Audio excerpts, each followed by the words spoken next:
Oke, selamat pagi teman-teman semua. Apa kabar? Ini ramai Omnibus Law Cipta Kerja. Hari Sabtu kita diskusi masalah Omnibus Law Cipta Kerja. Jadi gini teman-teman.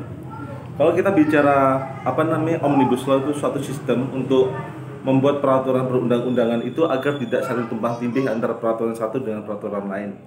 Konsepnya di sini kalau kita lihat berita yang beredar teman-teman, otomatis kan ada simpang siur di situ.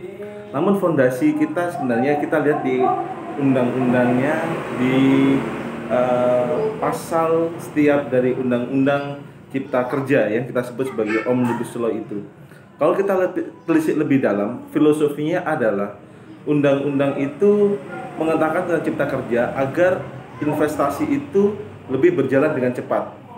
Memang masalahnya adalah kita hari ini itu mengalami penurunan dalam bidang perekonomian di sini. Karena semua negara mengalami resesi dampak dari COVID-19. Namun harapannya di sini sebenarnya logikanya adalah orang butuh kerja. Orang kerja itu berasal dari mana? Orang kerja karena butuh perasaan, karena kita adalah padat karya. Kita tidak bisa padat modal, kita gunakan padat karya. Kalau kita gunakan padat karya teman-teman, berarti itu membutuhkan biaya yang cukup besar. Butuh investor. Kalau ada investor berarti investor masuk perlu izin yang cepat agar usaha cepat di sini. Dampaknya apabila Omnibus Law dijalankan, sebenarnya dampak positifnya itu bisa meningkatkan perekonomian dengan konsep tidak berbelit-belitnya proses perizinan, peraturan perundang-undangan. Walaupun tanda petiknya yang kita maknai di sini adalah pekerja itu merasa dirugikan karena kemudian masalah pesangon dan juga masalah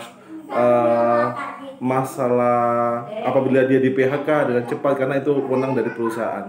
Memang plus minus teman-teman, plus minus dengan adanya undang-undang Cipta Kerja ini. Tapi positifnya undang-undang Cipta Kerja ini bisa membuat investor atau perusahaan asing untuk invest ke Indonesia, buat perusahaan baru Indonesia, dan kemudian membuat pekerjaan itu terbuka lebar bagi masyarakat Indonesia. Plus minus teman-teman, pasti ada plus minus.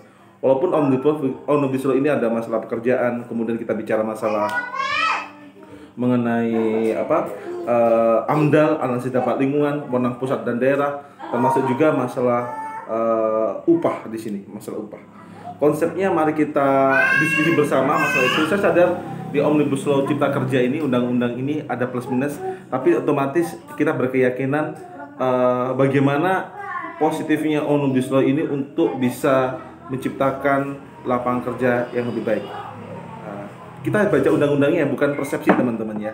Kita ketemu hari Sabtu jam 15.30 di IG Live. Makasih teman-teman, sampai jumpa.